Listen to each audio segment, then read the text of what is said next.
Bienvenue à cette session d'information sur DBS Télévision. La Centrafrique et le Tchad réchauffent leurs relations. Le président de l'Assemblée nationale tchadienne a reçu en début de semaine son homologue centrafricain. Laurent Gbagbo était porteur de message du président centrafricain, le professeur Faustin Archange Touadéra, au maréchal du Tchad Idriss Déby Itno. Outre le message dont le contenu reste confidentiel, le président de l'Assemblée nationale tchadienne et son hôte ont abordé les questions de coopération bilatérale ainsi que celles relevant des défis communs entre la RCA et le Tchad. À l'issue de l'audience qui a duré plus d'une heure, le président de l'Assemblée nationale centrafricaine a démenti tous les propos qui font croire que le Tchad serait pour quelque chose dans la tentative de déstabilisation de son pays. Pour lui, le Tchad et la RCA ont un défi sécuritaire commun que les deux chefs d'État cherchent par tous les moyens à endiguer. Il a invité les Tchadiens et les Centrafricains épris de paix à resserrer les rangs derrière les deux chefs d'État pour conjurer ce mal qui sape les efforts de développement des deux nations.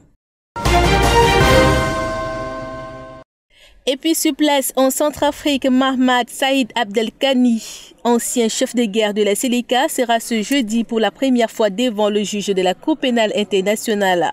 Arrêté la semaine dernière à Bria, sa ville natale dans la province de Déré dans le nord, il a été remis à la CPI dimanche par les autorités de son pays et devra répondre des accusations de crimes de guerre et des crimes contre l'humanité. Lors de cette première audience, il sera notamment informé des charges portées contre lui ainsi que de ses droits conformément au statut de la CPI. Âgé de 50 ans, Mahamat Saïd Abdelkani faisait l'objet d'un mandat d'arrêt émis par la Cour pénale internationale depuis 2019 sous scellé. Il a accusé d'avoir commandé les troupes de la Séléka à Bangui entre mars 2013 et janvier 2014 lors du conflit opposant cette milice aux anti-Balaka. Plus récemment, il aurait joué un rôle au sein du Front populaire pour la renaissance de la Centrafrique de Noureddine Adam, ancien numéro 2 de la Séléka. Ce dernier co-dirige aujourd'hui la coalition des Patriotes pour le changement, dont les troupes ont attaqué Bangui le 13 janvier dernier. En République démocratique du Congo, les députés ont voté mercredi pour évincer le Premier ministre Sylvestre Ilunga et de son gouvernement. La motion de censure a été adoptée à une large majorité, 367 en faveur, 7 contre, 2 abstentions et 1 bulletin nul sur 377 votants. Consacrant ainsi une victoire politique de l'actuel chef de l'État, Félix Tshisekedi. Une majorité simple de 251 députés était nécessaire car la Chambre basse contre 500 élus. Les députés qui défendaient cette motion reprochent au gouvernement Ilunga son incompétence, la non-tenue de ses promesses, notamment dans le secteur de la sécurité. Ces élus pointaient les massacres qui continuent dans l'est du pays, la présence d'armées étrangères sur le territoire congolais ou encore l'insécurité grandissante dans les villes. Ces parlementaires ont également dénoncé le manque d'équité dans la justice, le maintien des antivaleurs et notamment la corruption. La liste n'est pas exhaustive. Les élus fidèles à l'ancien président Joseph Kabila et le premier ministre lui-même ont boycotté la séance. Ils estiment que le bureau d'âge, entité provisoire, n'a pas le pouvoir de présider sur une question aussi importante que la motion de censure.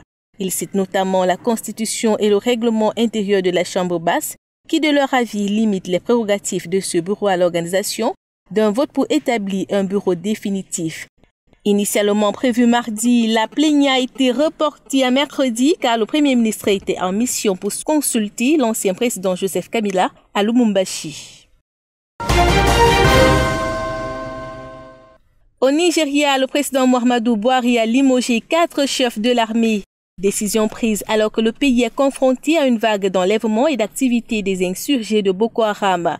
Des sources concordantes, les chefs de l'armée de terre, de l'air et de la marine et le chef d'état-major de la défense ont remis leur démission que le président nigérien a acceptée. Dans un tweet, Muhammadu Buhari a déclaré que leurs remplaçants seront confirmés plus tard. Les mêmes sources affirment que le dirigeant nigérien n'est pas satisfait de l'armée dans la lutte contre l'insurrection de Boko Haram qui dure depuis 11 ans. Les enlèvements de civils, de politiciens, de footballeurs et de stars de Nollywood sont devenus monnaie courante ces dernières années au Nigeria. Direction Somalie, l'envoyé spécial de l'ONU à Mogadiscio a alerté mercredi que le pays pourrait faire face à une situation imprévisible si les différents leaders ne trouvent pas un accord pour organiser très prochainement des élections déjà maintes fois reportées. La Somalie devait initialement organiser des élections législatives et présidentielles avant le 8 février, mais le processus s'est embourbé dans les désaccords entre le gouvernement fédéral de Mogadiscio, soutenu par la communauté internationale, et les États régionaux somaliens. Pour l'envoyé spécial de l'ONU, respecter cette date butoir est désormais irréaliste, étant donné les nombreux retards qui s'accumulent. En Tanzanie, le président John Magufuli reste méfiant face au vaccin Covid-19. Il s'est une nouvelle fois levé contre la communauté scientifique internationale. Dans une énième offensive anti-vaccin, le président a mis en garde son ministère de la Santé contre une adoption précipitée des vaccins contre la Covid-19 fabriqués à l'étranger. Le président Magufuli a également remis en question l'efficacité de certains vaccins contre le coronavirus. Depuis l'arrivée de la pandémie en Tanzanie, aucun couvre-feu ni confinement n'a été imposé. Début juin, le président Magufuli a déclaré le pays libéré du virus grâce à Dieu. De la nécrologie avant de refermer cette édition, 2 mois après le décès de l'ancien président Jerry Riley.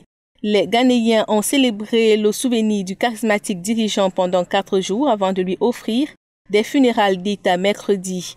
À l'issue d'une cérémonie funéraire sur la place de l'indépendance du Ghana, avec tous les honneurs militaires auxquels ont assisté plusieurs représentants des dirigeants du monde entier. La dépouille de l'ancien président ghanéen a été inhumée au cimetière militaire d'Accra. Riley, décédé en novembre à l'âge de 73 ans, a dirigé le Ghana, pays d'Afrique de l'Ouest, pendant 2 décennies, d'abord à la tête d'un régime militaire, puis au cours de 2 mandats présidentiels, après avoir démocratisé le pays. C'est sur ces images des funérailles de l'ancien président ghanéen que nous mettons un terme à cette édition. Merci de nous avoir suivis.